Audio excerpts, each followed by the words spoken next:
Elena is 34 years old, and she has spent the last 11 years doing the same job. Every night she walks through the quiet corridors of a hospital in Cebu.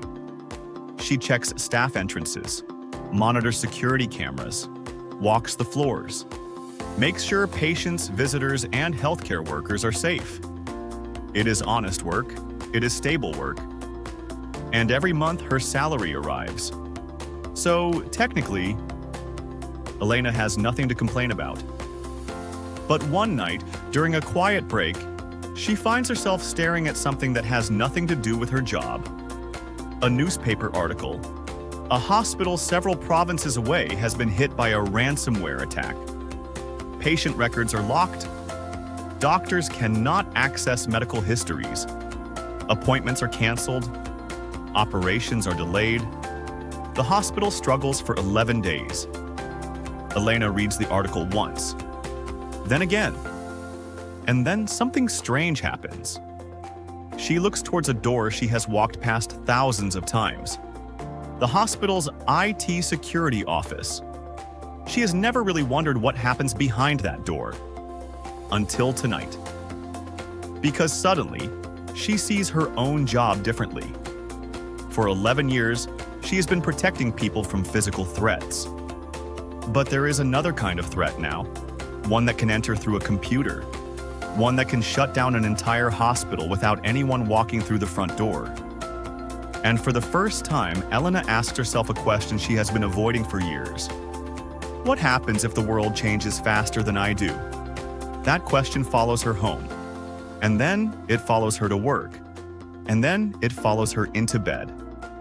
Because Elena isn't unhappy with her life. That's what makes this harder. If she hated her job, leaving would be easy. If her salary had stopped coming, she would have been forced to change. But neither had happened. Her life was comfortable enough to stay, but not secure enough to guarantee where she would be 10 years from now. And that is a dangerous place to be. Because stability can sometimes feel like security, right up until the world changes. Elena starts looking into cybersecurity. Not because she has some grand dream of becoming a cybersecurity expert. She doesn't even know whether she can do it. She simply wants to know whether she is still capable of learning something completely new. So she downloads a CompTIA Security Plus study guide and begins. Between 2 and 4 in the morning, when the hospital becomes quiet, Elena studies. At first, almost nothing makes sense. The terminology is unfamiliar. The concepts feel technical. She reads a page, then reads it again, then closes the laptop. Sometimes she wonders if she has made a ridiculous decision. She is 34, she has a full-time job, she has bills, she has responsibilities. And she is sitting in a hospital at 3 in the morning trying to understand something that 22-year-olds may already know. For a while, she feels embarrassed. Then she joins a free online community. She starts asking questions. Some of them are embarrassingly basic, but people answer. Slowly, something changes. She is no longer simply doing her job, she is learning again. And that feeling becomes addictive. Not because the material is easy, because she can feel herself becoming different. Then comes the exam. Elena fails by 11 points. She sits in her car afterwards, closes the door, and cries.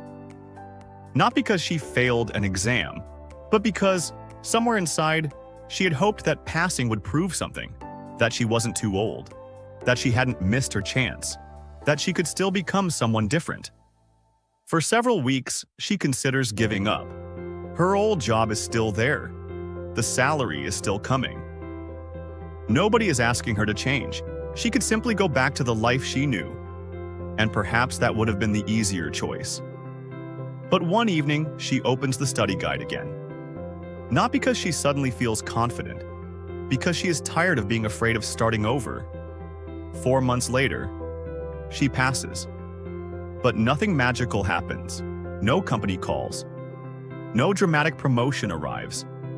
She sends applications. Most disappear into silence. A few lead to interviews. And then she hears the sentence that thousands of career changers hear. We're looking for someone with experience. Elena feels trapped. She has experience, just not the kind employers want. She knows hospitals, she knows security, she knows how to work under pressure, she knows how to deal with people. But on paper, she is still a beginner. Then someone she met through the online community gives her a piece of advice. Don't chase the perfect job. Get inside the industry first.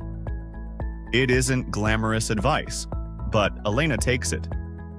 She accepts a junior help desk position at a small IT company. The salary is not dramatically higher. In some ways, she has taken a step backwards. Her friends don't quite understand. Why leave a stable hospital job for something you know almost nothing about? And Elena doesn't have a perfect answer. She only knows that staying where she was had begun to feel more frightening than starting over. So she becomes a beginner again. Every day she discovers how much she doesn't know. She makes mistakes. She asks questions. She learns. She goes home tired. And the next morning, she does it again. 18 months later, Elena moves into a junior security analyst role. Her income more than doubles compared with what she once earned. She now works remotely. Her financial situation begins to change. She can save more. She can think further ahead. She has more choices. And from the outside, it looks like the certification changed her life. But it didn't.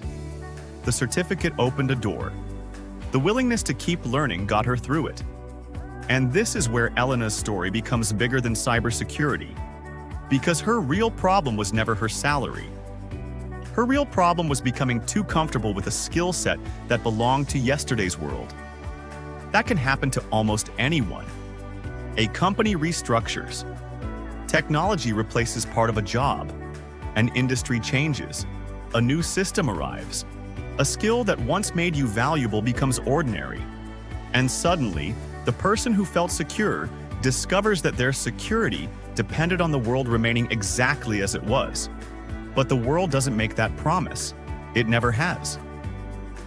Elena eventually understands something uncomfortable. Your job is not your security. Your company is not your security.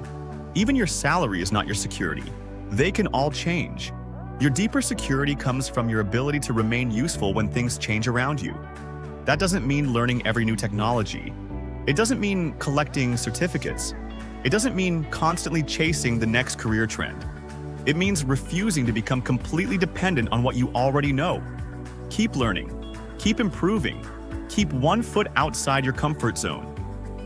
Because financial freedom is not only about having more money, it is also about having more options. The option to leave a bad job.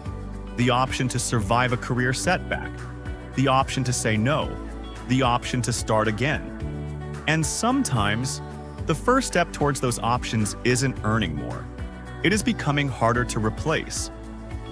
Elena didn't predict the future. She simply decided she didn't want to be completely unprepared for it. And perhaps that's a lesson worth remembering. You don't have to know exactly what the world will look like 10 years from now. You only need to make sure that you are still capable of learning when you get there. Because industries will change. Companies will change. Technology will change. Jobs will change. But your ability to learn, to adapt, and to begin again can travel with you. And that may be one of the most valuable forms of financial security an ordinary person can build. Not wealth overnight, not a perfect career, not a guarantee that nothing will go wrong. Just the quiet confidence that if something does, you can learn your way forward. And perhaps that is how escaping the middle-class trap really begins. Not with getting rich, but with refusing to become economically stuck. This series is not about getting rich quickly. It is about understanding the quiet decisions that can give ordinary people more control over their financial future. Because sometimes, financial freedom begins long before the money arrives. It begins when you realize that your future cannot depend entirely on the world staying the same. Thank you for watching The Quiet Lens.